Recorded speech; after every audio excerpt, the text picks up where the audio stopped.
یہ 1978 میں ڈنگ شاپنگ نے اپنی اسٹیٹمنٹ دی. دیکھیے بالکل امریکہ نے اس وار کو سٹاپ کروانے کے لیے اپنا کردار ادا کیا, لیکن کب؟ جب انہیں یہ پتا چل گیا کہ ہم بیک فٹ پہ جا رہے ہیں, ہماری یورپین ٹیکنالوجی بیک فٹ پہ جا رہی ہے, ہمارے الائز کی ٹیکنالوجی بیک فٹ پہ جا رہی ہے. اور میں اس سلسلے میں ایک ملک کا اور نام لوں گا, اور وہ ہے اسرائیل, جو کہ فزیکلی موجود تھا انڈیا میں. Exactly. کیا وہ ڈرونز آپریشنل جو ہو رہے تھے ان کے پیچھے اسرائیل وہاں پہ موجود نہیں تھا, بلکہ خود موجود تھا, اور پاکستان کی فرسٹ ڈیفنس لائن نہیں بلکہ سیکنڈ ڈیفنس لائن نے انہیں انٹرسیپٹ کیا. یعنی کہ فرسٹ ڈیفنس لائن کی تو باری ہی نہیں آئی, ایک سیکنڈ ڈیفنس لائن جو ہوتی ہے جو کہ لوور لیول کی ہوتی ہے, انہوں نے انہیں انٹرسیپٹ کیا, کئی ڈرونز کو یہاں پہ اتار دیا گیا. تو بالکل اسرائیل ان کے ساتھ موجود تھا. اور جب یہ گئے ہیں, دیکھیں سر اس کے بہت سارے کانسیکوینسز ہیں. آپ خالی یہ نہیں سمجھ سکتے کہ چائنا نے پاکستان کی مدد کی ہے. چائنا نے پاکستان کی کس حد تک مدد کی ہے؟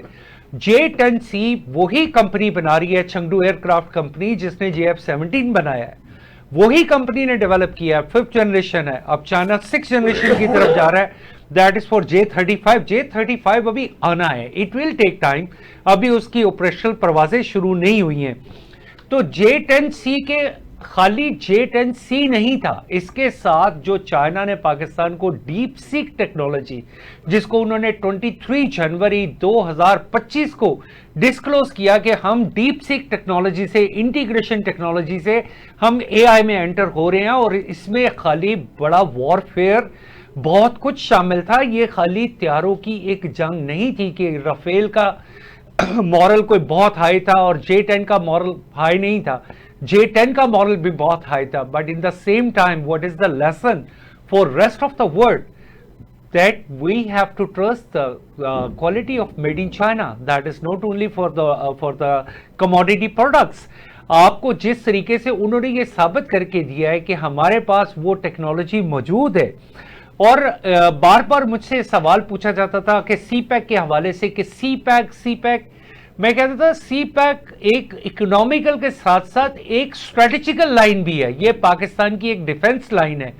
آج چائنا جو آپ کے ساتھ پورے تن من اور دھن کے ساتھ کھڑا ہے اور ہر طریقے سے انہوں نے پاکستان کو ہیلپ کی ہے, اس کی ایک بہت بڑی وجہ سی پیک کا انیشیٹو ہے. چائنا کے فورن پالیسی میں آپ ہمیشہ آپ کے نہ کوئی مستقل دوست یا مستقل دشمن ہوتے ہیں, بلکہ وہ لوگ آپ کے ساتھ ہوتے ہیں جن کے ساتھ آپ کے اکنامیکل اور اسٹریٹجیکل انٹرسٹ ہوتے ہیں. تو آپ کے اکنامیکل انٹرسٹ تو تھے چائنا کے ساتھ, اس کے بعد آپ کے اسٹریٹجیکل انٹرسٹ آئے. جب آپ کے اسٹریٹجیکل انٹرسٹ آئے, یہ J-10C تو 2022 کے بعد انڈکٹ ہونا شروع ہوا. اس کا مطلب ہے کہ یہ آج کی بات نہیں ہے, 2 سال 2.5 سال سے پاکستان کی آرمی اس کی ٹریننگ کر رہی تھی. یہ نہیں ہے کہ چائنا نے اٹھا کے نے کہا یہ لے پکڑے J-10C اسے چلا لے, ایسے نہیں ہوتا. اس کا مطلب یہ تھا کہ China was already in that position and he was favouring Pakistan. اس کے علاوہ جو PL-15 کی جو ٹیکنالوجی اس وقت پاکستان کو امیجیٹلی انڈکٹ کی گئی, اس نے سینیریو کو بدل کے رکھ دیا. یہ ساری چیزیں پوری دنیا کے سامنے آئی ہیں. اور آپ کو میں وکٹر گو جو ان کے اسٹریٹجیکل اسٹڈیز کے پروفیسر ہیں, کیا اس کے انٹرویو کو سامنے نہیں رکھنا چاہیے جس نے انڈین میڈیا میں بیٹھ کے یہ کہا تھا کہ Pakistan is our iron brother, if anything will happen to Pakistan we will stand beside Pakistan. یہ باتیں تو انڈیا کو بڑی دیر پہلے سمجھ آ جانی چاہیے تھی. یہ جو فالس فلیگ پہلگام والا جو انہوں نے کیا ہے, اقبال صاحب اس سے پہلے پلوامہ کیا گیا. کیا پلوامہ کا انسیڈنٹ ان کی اپنی ایجنسیوں نے نہیں کہا کہ یہ ڈسکلوز کیا انہوں نے کہ جی یہ ہمارے اپنے انٹرنلی یہ کیا گیا. گودرا ٹرین انسیڈنٹ کو کیا نہیں کہا گیا کہ جی یہ ہمارا جو ہے اس کو, بلکہ مرڈر کر دیا گیا اس بندے کو جس نے انویسٹیگیٹ کیا کہ جی اس میں ہماری ایجنسیز شامل ہیں. تو یہ جو بار بار آپ کہتے ہیں کہ جی پاکستان دہشت گردی کر رہا ہے, پاکستان دہشت گردی کر رہا ہے, سب سے پہلے مجھے یہ بتائیں کہ پاکستان گورنمنٹ کو چاہیے کہ یہ بھی اپنے پیج پہ رکھے کہ جب مذاکرات ہوں تو آپ نے جعفر ایکسپریس کے ساتھ کیا کیا تھا. کیا وہ ہینڈلرز آئیڈینٹیفائڈ نہیں تھے؟ کیا کلبھوشن یادو آپ کے پاس ایک زندہ حقیقت نہیں ہے؟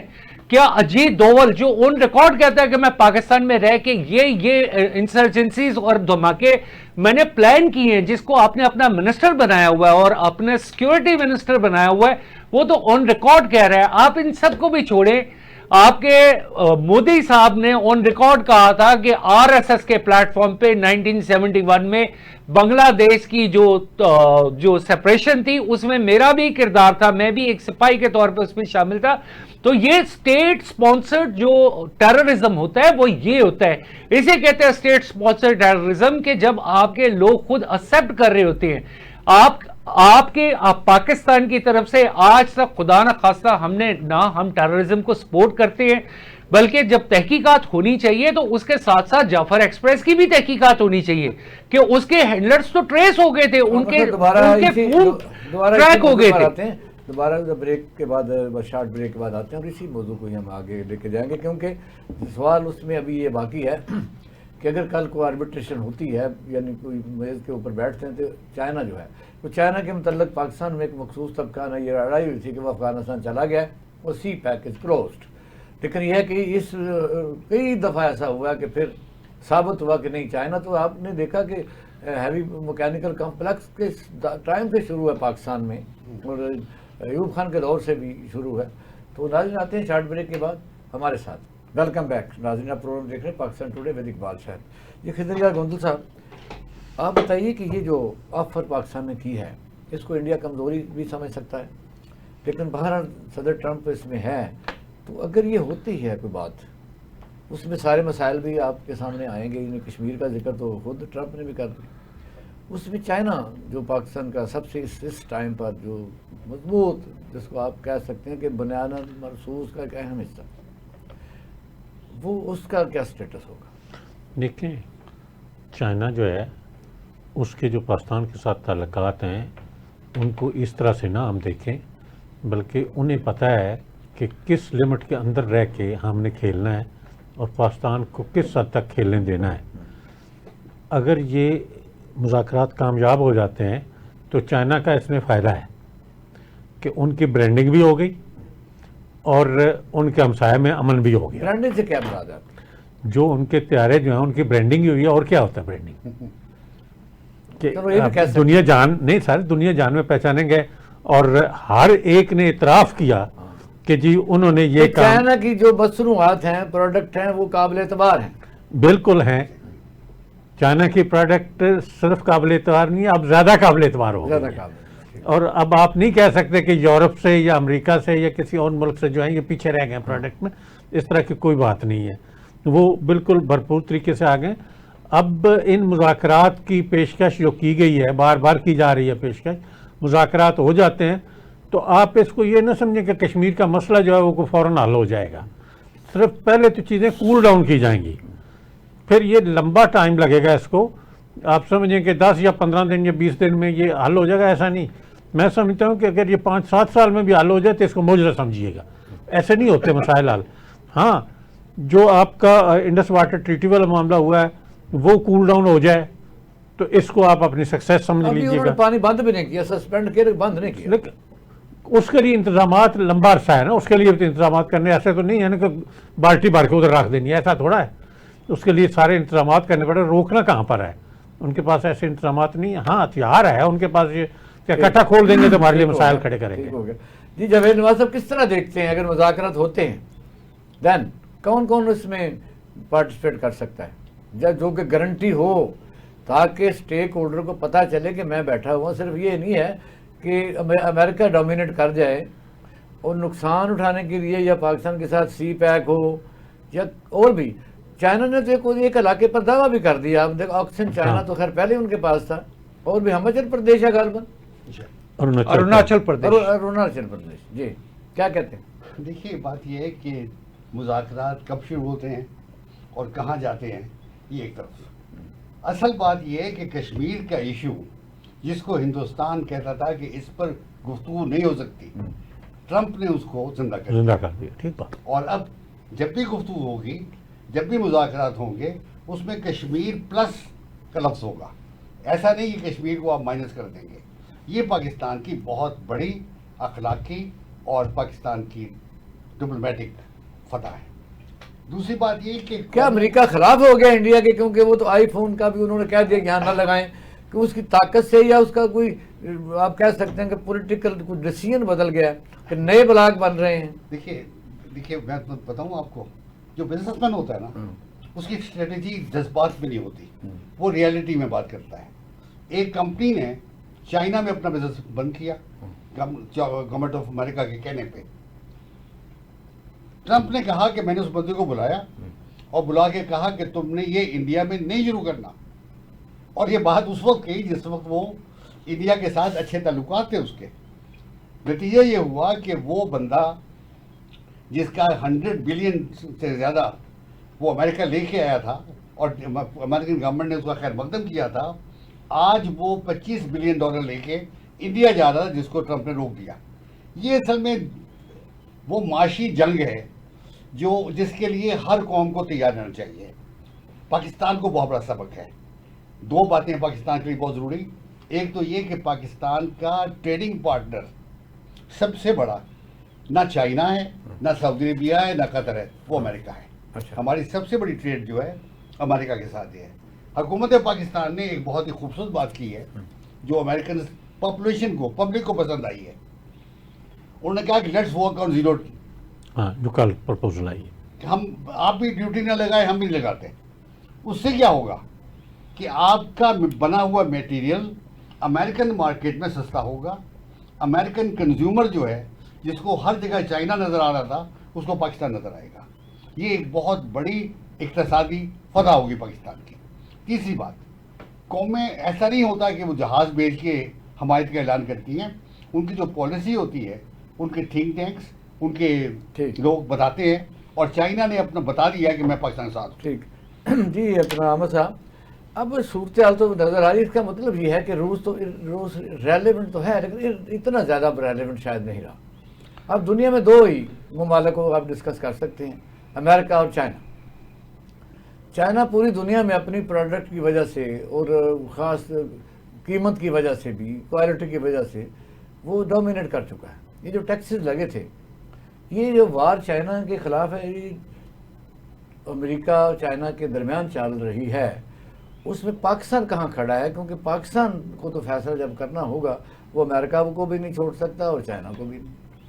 جی سب سے پہلے تو میں سر خالد انور صاحب نے جو فرمایا بالکل ٹھیک کہا کہ پاکستان کا اس وقت سب سے بڑا جو ایکسپورٹ پارٹنر ہے وہ بالکل امریکہ ہے. جو ملکوں کے انٹرسٹ ہوتے ہیں نا وہ ان چیزوں سے اوپر ہوتے ہیں کہ آپ ہمارے ساتھ کس لیول پہ پارٹنرشپ کر رہے ہیں. تو میرا ذاتی طور پہ خیال یہ ہے کہ اگر ہم تھوڑا سا انیشیٹو دیں امریکنز کو، امریکنز ہمارے پاس زیادہ سے زیادہ کیا بیچ سکتے ہیں؟ ان کی گاڑیاں یا ان کا اسلحہ، اس کے علاوہ کوئی ٹیکنالوجی پروڈکٹ جو کہ ہمیں باہر سے کہیں سے نہیں مل سکتی. اس لیے ہمیں ان کے زیرو ٹیرف یا پلس ٹیرف کرنے پہ اس سے کوئی فرق نہیں پڑے گا. پاکستان کو الٹیمیٹلی فائدہ ہوگا. میں سر کی بات سے ٹریڈ ہے 5 بلین، نہیں مور دین دیٹ، مور دین $7 بلین کی.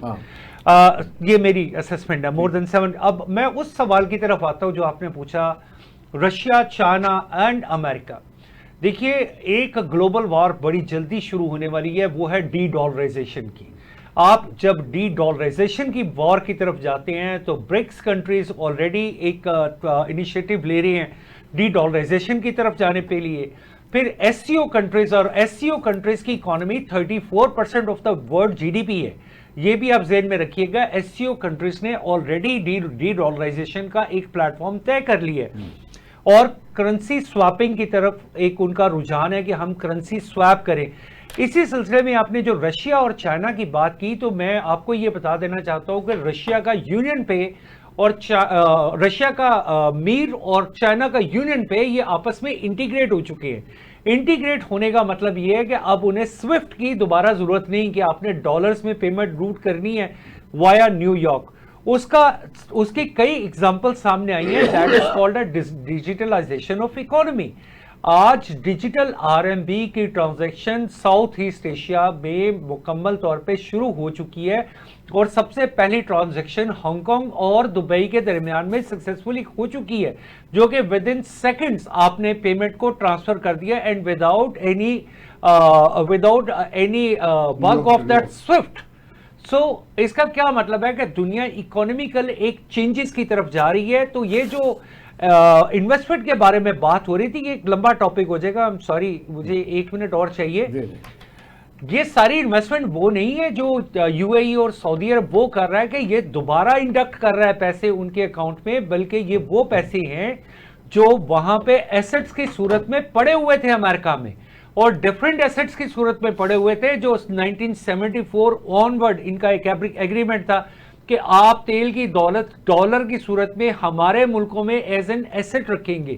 ان میں سے موسٹلی وہ پیسے کنورٹ ہو رہے ہیں جو ایز این ایسٹ کنورٹ ہو جائیں گے، جس کا مطلب یہ اب بیسیکلی تو نکل چکے ہیں یہ آج سے 1 سال پہلے دبئی بھی اور سعودی عربیہ بھی، ابو ظہبی بھی، یو اے ای جو ہے وہ اس ایگریمنٹ سے نکل چکی ہیں کہ اب انہیں ڈالرز پہ ڈیپینڈنسی نہیں چاہیے اور وہ پیسے یہ وہاں پہ پارک نہ بھی کرے تو ان کا گزارا ہوتا ہے. تو یہ اس کو وائڈر کانسیپٹ میں دیکھنے کی ضرورت رہ جائے گا. بڑا کمپریہنسو آپ نے نوٹ دیا.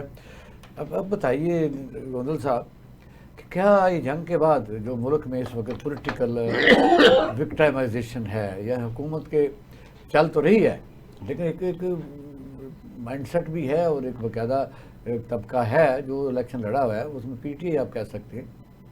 بلوچستان میں وہ کچھ ایسے لوگ ہیں وہ کہتے ہیں ریلیونٹ گورنمنٹ ہے جن کے لوگوں کے ساتھ رابطہ نہیں ہے یا ان سے رابطہ نہیں کرنا چاہتے دوسرے لوگ. کیا حکومت کو کوئی مشورہ دیں گے کہ جنگ کے بعد بھی کوئی قومی یکجہتی کے لیے کیا کرے، وہ کرنا کوئی چاہیے یا ایسے ہی چلتے رہنا چاہیے؟ دیکھیں اقبال شاہ صاحب، میں نے پہلے بھی یہ عرض کی ہے، اب حکومت کو اس کے بعد اپنے انٹرنل معاملات جو ہیں ان کو ٹھیک کرنے کی طرف آنا چاہیے اور سب کو سپیس دینی چاہیے.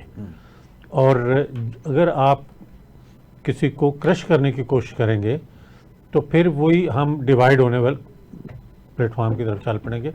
اب حکومت کو ایک قدم آگے نکل کے کھیلنا ہوگا اور قومی یکجہتی کے لیے اپنی خواہشات اور اپنی جنگ سے پہلے والی پالیسی میں نرمی پیدا کرنی ہوگی تاکہ جو پی ٹی آئی یا لائک پی ٹی آئی دوسرے فیکٹر جو ہیں ان کو بھی ساتھ ملا کے قومی دائرے میں لایا جا سکے اور دنیا کو یہ بتایا جا سکے کہ ہم ان ہاؤس عملی طور پر بھی ایک دوسرے کے ساتھ چلنے کو تیار ہیں تاکہ ملک مضبوط. جی جاوید نواز صاحب کیا کہتے ہیں ملک میں سیاسی جو اس وقت پرابلم ہے اس کا کیا حل ہے؟ سیاسی سے زیادہ جو مسئلہ پاکستان کا ہے وہ پاکستان کے اندر عدل اجتماعی کا ہے.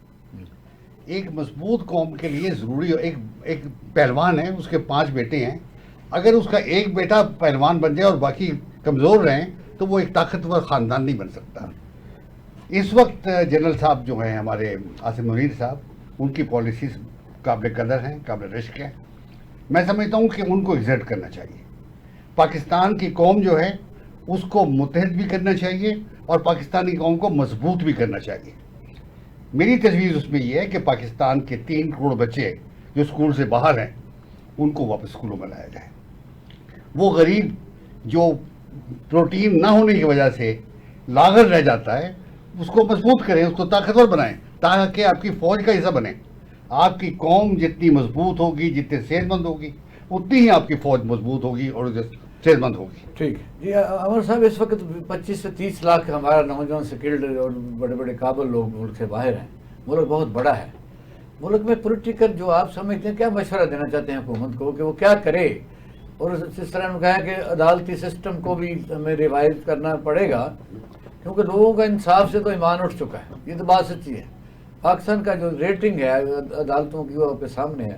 یہ بھی تو ضروری ہے کہ جنگ کے بعد کیا ملک میں کون کون سی اصلاحات کی ضرورت ہے اس وقت؟ جی سب سے پہلے تو وہ جو فیکٹرز ہیں جو پاکستان کو ڈی مورلائز کر رہے ہیں اور آج بھی ڈی مورلائز کرتے جا رہے ہیں.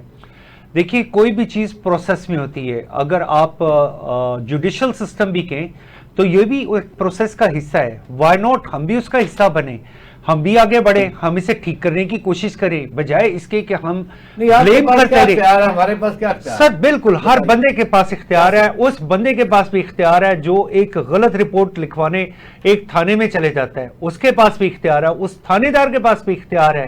اس سے نچلی سطح پہ بھی اختیار ہے. آپ کی سوچ پہ بھی اختیار ہے. میرے پہ اختیار ہے. مجھے اپنے آپ پہ اختیار ہے. میں کیوں ایسا کام کرنے جاؤں گا جب مجھے پتا ہے کہ یہ مورلی غلط ہے؟ آپ اس کو اختیار کے ساتھ اٹیچ نہیں کر سکتے. وہ وکیل جسے پتا ہوتا ہے کہ میں جسے ڈیفینڈ کر رہا ہوں، یہ میرا جسے میں ڈیفینڈ کر رہا ہوں، یہ کلپریٹ ہے، ہی از اے گلٹی. آپ اس کا لائسنس پھر رینیو کرتے رہتے ہیں، ہر سال رینیو کرتے رہتے ہیں، جبکہ آپ کے پاس ایک پیرامیٹر ہونا چاہیے کہ اگر ایک بندے نے مسلسل جھوٹے کیس لڑے ہیں تو اس کا کیس ریفر کر دیا جائے بار کونسل کو کہ اس کا چیک کرو یہ بندہ کیوں جھوٹے کیسز لڑتا ہے. بھئی سچے کیسز لڑنے والے کے ساتھ ہی تو جھوٹے کیس لڑنے والا ہے. دونوں سائیڈ پہ آپ کہتے ہیں کہ جی اس کا جوڈیشل رائٹ ہے، یہ جوڈیشل رائٹ نہیں ہوتا. سر میں اس ڈی مورلائزیشن کی بات کروں گا جو ابھی بھی میڈیا پہ ہو رہی ہے اور کس ادارے کے خلاف ہو رہی ہے اور کیسی ایسی باتیں گھڑی جا رہی ہیں جن کا حقیقت سے کوئی تصور ہی نہیں ہے. بہت شکریہ، thank you very much Ahmed Sahab اور جاوید نواز صاحب، فضل صاحب. ناظرین، اب ہمارا پروگرام سن رہے تھے اور دیکھ بھی رہے تھے. اکثر ہم کہتے ہیں کہ آپ ہی بہترین جج ہیں. اپنا خیال رکھیے گا. آج کی تناسب سے یوم تشکر پر ہم فوج پاکستان کا نعرہ لگانا چاہتے ہیں اور پاکستان زندہ باد اور فوج پاکستان زندہ باد، قائد اعظم زندہ باد.